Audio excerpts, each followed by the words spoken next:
Hey guys, it's been a while since my last video, but now that my school semester is over, I'm going to be back to making these videos. They're going to be much more concise than my previous ones, and so I'm going to start with shielding. And so shielding is one of the most important mechanics in Smash Brothers, period.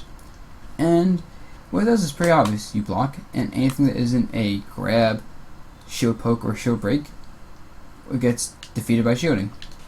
And so in neutral, shielding is just one of the strongest mix-ups. You can use it defensively if you think your opponent's going to throw it any attack that isn't a grab.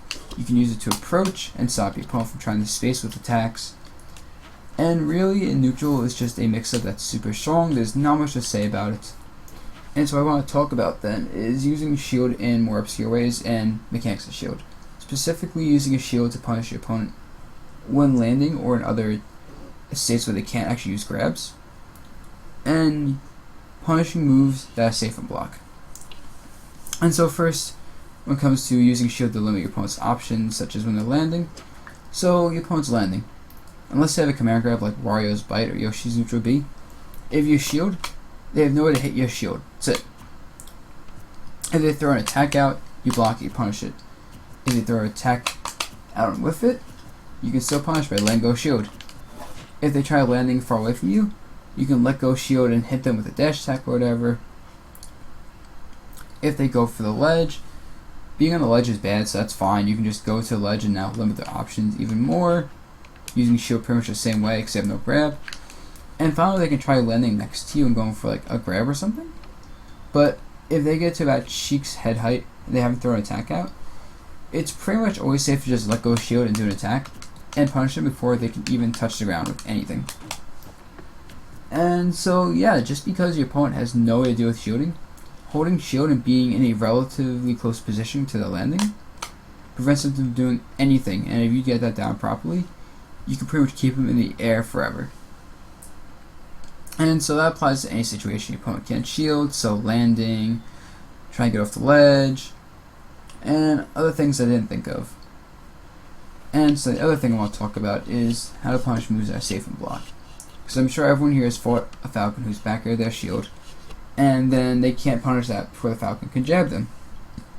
And yes, a move like that is really good because if you can't punish a move on block, it forces you to either respect it and not punish it at all, or try to approach it with mix-ups. However, outside perfect shielding, which that gives you a guaranteed punish on pretty much everything, shielding lets you have an advantage just because moves have cooldown. And so, let's say Falcon back airs your shield as Sheik.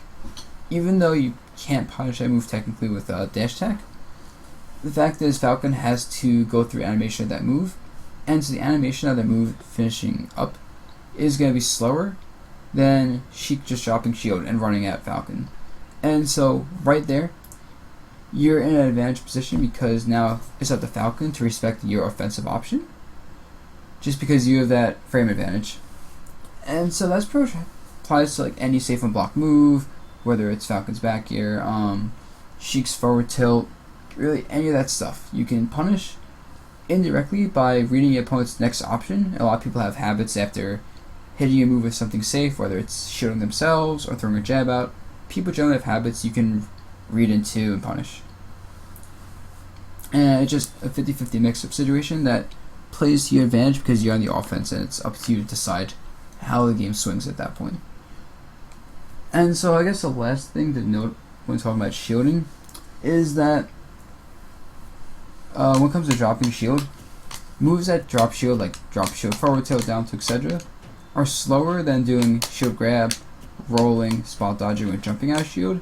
Because you do those 4 options, you have no shield drop frames. But when you do shield, let go, dash attack, you have a bit of cooldown time when you drop your shield. And so that's something very important to keep in mind. That is why things like grabs and jumping forward airs are such good options out of shield. And so that's pretty much shielding in a nutshell. If you guys like this video, comment, subscribe. I'll be sure to make more of these videos in the future. And if you have any suggestions for videos or ideas you want me to talk about, make a comment about it. I'll be sure to get to it at some point.